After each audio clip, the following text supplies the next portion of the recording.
आप सभी को संदीप सुपर स्टोरी में स्वागत है। जीवन में सफल कैसे बने, ये कहानी बहुत इंटरेस्टिंग है। आप लास्ट तक इस कहानी में बने रहिएगा। गर्मी की छुट्टियों में दादाजी के पास घूमने आया बालक उछलते कूदते दादाजी के पास पहुंचा और बड़े गर्व से बोला कि दादाजी, जब मैं बड़ा हो जाऊंगा तब मैं एक सफल आदमी बनूंगा। क्या आप सफल होने के कुछ उपाय बता सकते हैं? दादाजी हाँ में सर हिला दिया और बिना कहे लड़के का हाथ पकड़ा और उसके करीब के पौधशाला ले गए। वहां जाकर दादाजी ने 2 छोटे छोटे पौधे खरीदे और घर वापस आ गए। वापस आकर उन्होंने एक पौधा घर के बाहर लगा दिया और दूसरा पौधा गमले में लगाकर घर के अंदर रख दिया।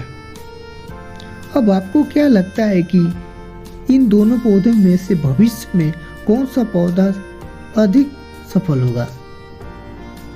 दादाजी ने लड़के से पूछा। लड़का कुछ समय तक सोचते रहा और फिर बोला, घर के अंदर वाला पौधा ज्यादा सफल होगा, क्योंकि वो हर एक खतरे से सुरक्षित है, जबकि बाहर वाले पौधे को तेज धूप और आंधी, पानी और जानवरों से भी खतरा है।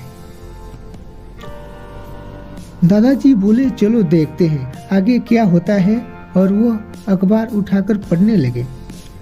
दादाजी ने दोनों पौधों पर ज्यादा ध्यान देते रहे और समय बीतता गया।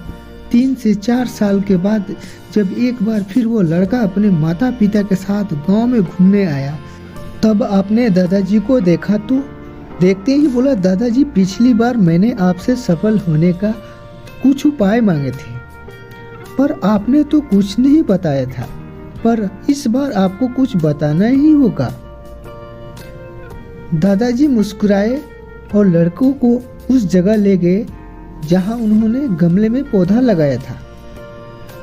अब वो पौधा एक पेड़ में बदल चुका था।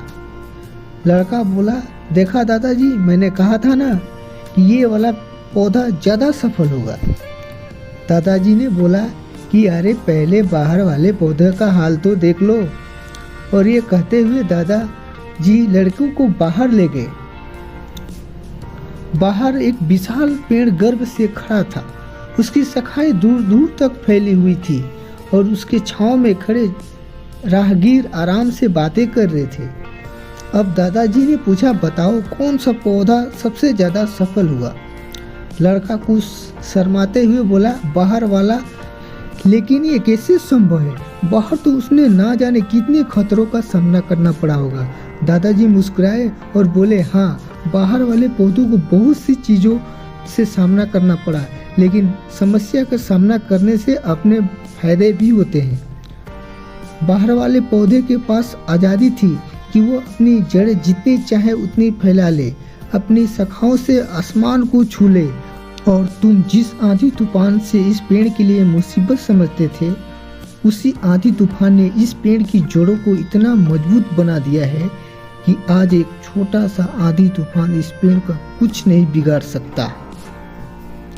बेटे, अब जो मैं कुछ तुम्हें बताने वाला हूँ, उसे अगर तुम अपने अंदर बैठा लिया तो तुम जिंदगी में जो कुछ भी करोगे उसमें सफल हो जाओगे। उन्होंने बोला कि अगर तुमने जीवन भर सिर्फ अच्छी विकल्पों को ही चुनते रहोगे तो तुम कभी भी उतना सफल नहीं हो पाओगे जितनी तुम्हारी क्षमता है। लेकिन अगर तुम तमाम खतरों के बावजूद इस दुनिया का सामना करने के लिए तैयार हो तो तुम्हारे लिए कोई भी लक्ष्य हासिल करना असंभव नहीं है। लड़के ने लंबी सांस ली और उस पेड़ की तरफ देखने लगा। वह दादाजी की बातों को समझ चुका था। आज से उसे सफलता का एक बहुत बड़ा सबक मिल चुका था कि जीवन में हम जिन रुकावटों को हम जितना बड़ा शत्रु समझते हैं, वही हमें मजबूत और जीवन में बहुत ज़्यादा सफल बनाती है। कहानी हमारी आप सभी को अच्छी लगे तो लाइक करें, कमेंट करें और शेयर करें और बेल आइकन को दबाना ना भूलें।